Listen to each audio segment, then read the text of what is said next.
राज्य सरकार अपने अधीन कॉलेजों को फीस बढ़ाने पर अभी विचार कर रही है, लेकिन सिपत रोड स्थित विज्ञान महाविद्यालय के प्राचार्य ने तेज दौड़ते हुए शारीरिक कल्याण समेत 2-3 शुल्क बढ़ा दिए हैं। प्रदेश के शेष महाविद्यालय शासन के आदेश का जहां इंतजार कर रहे हैं, वहीं अब शुल्क बढ़ोतरी अगले सत्र से ही संभव है। लेकिन विज्ञान महाविद्यालय ने इसी सत्र से शुल्क लेकर शासन को ठेंगा दिखा दिया है। आप सभी को बता दें, सिपत रोड स्थित शासकीय विज्ञान महाविद्यालय के छात्रों को दी गई शुल्क विवरणिका के मुताबिक अशासकीय शुल्क के मद में परिवर्तन किया गया है। इन अनिवार्य शुल्क की सूची में स्नातक स्नाकोत्तर की सभी शुल्क 150 रुपए से बढ़ाकर 300 रुपए कर दिया गया है। इसके अलावा परिचय पत्र का शुल्क 50 से बढ़ाकर 100 रुपए किया गया है। ये वृद्धि शासन के आदेश के बिना ही की गई है।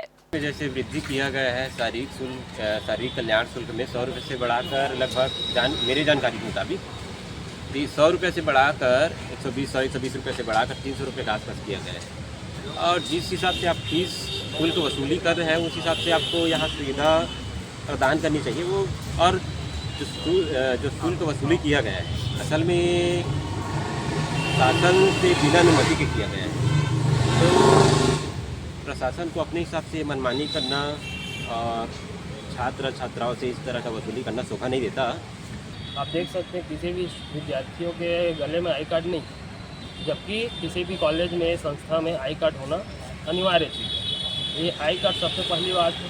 दूसरी बात ये है, अगर फीस वृद्धि करी गई है तो जैसा कि हम देख रहे हैं पार्किंग में हर स्टूडेंट के फीस से 150 या 100 रुपये कुछ कटता है।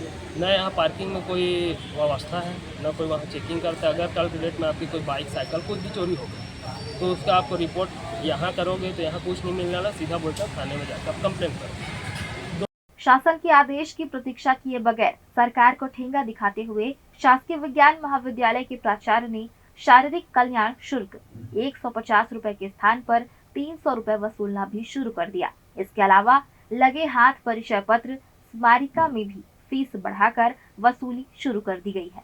शासन के आदेश की परवाह नहीं करने की शायद यह वजह भी है कि इस महाविद्यालय के प्राचार्य प्रवीण पांडे उच्च शिक्षा विभाग के अतिरिक्त संचालक के पद पर भी सेवारत है। हालांकि उन्होंने चर्चा के दौरान बताया कि फीस बढ़ाने का शासन की ओर से कोई आदेश नहीं आया है, तो कोई फीस नहीं बढ़ाया गया है। देखिए, जो भी शुल्क या फीस दी जाती है, राज्य शासन के निर्देश आते हैं या आदेश आते हैं, उसके पालन में ही महाविद्यालयों के द्वारा फीस दी जाती है। ये आदेश जो किसी विशेष आदेश के बारे में यदि आप बात कर रहे हो तो मुझे स्पष्ट नहीं, मगर जो पिछले समय से आदेश चले आ रहे हैं उसी के आधार पर फीस दी जाती है। नहीं, इस प्रकार की कोई फीस में वृद्धि नहीं हुई है। यदि किसी इस फीस स्ट्रक्चर में परिवर्तन होता है तो राज्य शासन उसके लिए जानकारी देती कि इस प्रकार का परिवर्तन करना, उसके बाद ही ये परिवर्तन किए जाते हैं किसी भी महाविद्यालय में, विशेषकर शासकीय महाविद्यालय में। एक बार प्रवेश लेने के बाद जब तक वो टीसी निकाल के नहीं जाता है तब तक उसका प्रवेश यथावत बना रहता है। प्रवेश का नवीनीकरण हर साल होता है। नवीनीकरण होता है, प्रवेश नहीं दिया जाता किसी भी। देखिए, नवीनीकरण में जो निर्धारित राज्य शासन द्वारा फीस है वही दी जाएंगी, इसके अतिरिक्त कोई भी फीस नहीं दी जाएगी।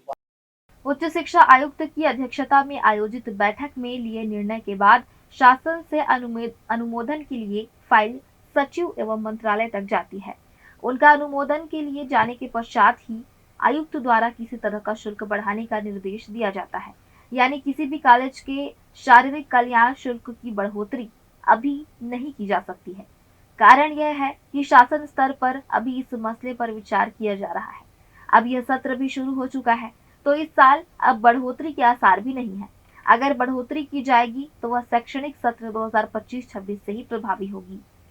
ग्रैंड न्यूज के लिए कैमरामैन गोलू कश्यप के साथ भारतेंदु कौशिक की रिपोर्ट।